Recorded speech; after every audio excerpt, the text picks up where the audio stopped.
किसका पुण्य बड़ा। दोस्तों, मिथिलावती नाम की एक नगरी थी। उसमें गुणदीप नाम का राजा राज करता था। उसकी सेवा करने के लिए दूसरे देश से एक राजकुमार आया।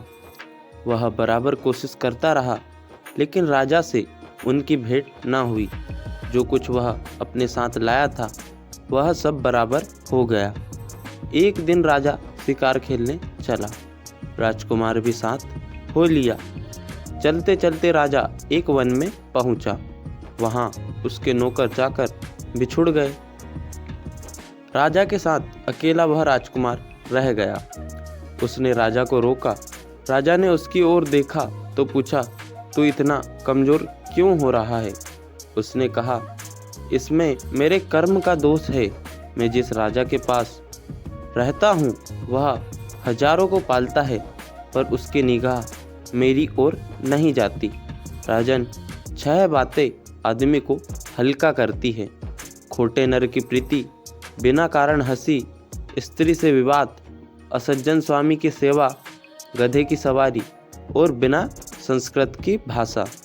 और हे राजा, ये 5 चीज़ें आदमी के पैदा होते ही विधाता उसके भाग्य में लिख देता है। आयु, कर्म, धन, विद्या और यश।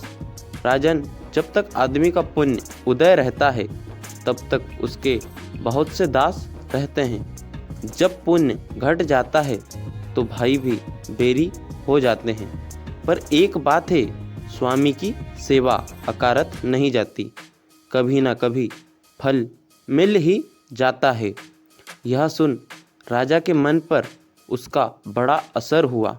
कुछ समय घूमने घामने के बाद वे नगर में लौट आए।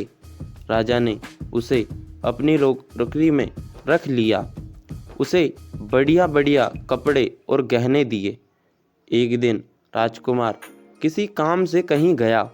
रास्ते में उसे देवी का मंदिर मिला। उसने अंदर जाकर देवी की पूजा की।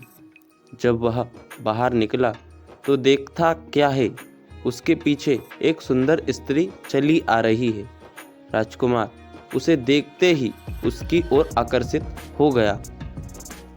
स्त्री ने कहा, पहले तुम कुंड में स्नान कर आओ, फिर जो कहोगे सो करूँगी। इतना सुनकर राजकुमार कपड़े उतारकर जैसे ही कुंड में घुसा और गोता लगाया कि अपने नगर में पहुंच गया। उसने जाकर राजा को सारा हाल कह सुनाया। राजा ने कहा, यह अचरज मुझे भी दिखाओ। दोनों घोड़ों पर सवार होकर देवी के मंदिर पर आए। अंदर जाकर दर्शन किए और जैसे ही बाहर निकले कि वह स्त्री प्रकट हो गई। राजा को देखते ही बोली, महाराज, मैं आपके रूप पर मुग्ध हूँ।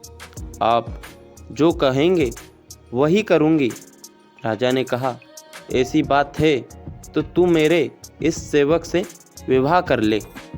स्त्री बोली, यह नहीं होने का। मैं तो तुम्हें चाहती हूँ। राजा ने कहा, सज्जन लोग जो कहते हैं उसे निभाते हैं। तुम अपने वचन का पालन करो। इसके बाद राजा ने उसका विवाह अपने सेवक से करा दिया। इतना कहकर बेताल बोला, हे राजन, यह बताओ कि राजा और सेवक दोनों में से किसका काम बड़ा हुआ? राजा ने कहा, नौकर का। बेताल ने पूछा, सो कैसे? राजा बोला, उपकार करना राजा का तो धर्म ही था, इसलिए उसके उपकार करने में कोई खास बात नहीं हुई। लेकिन जिसका धर्म नहीं था उसने उपकार किया तो उसका काम बढ़कर हुआ। दोस्तों, वीडियो को अंत तक देखने के लिए धन्यवाद। वीडियो अच्छी लगी हो तो वीडियो को लाइक करें, चैनल को सब्सक्राइब करें। Thanks for watching.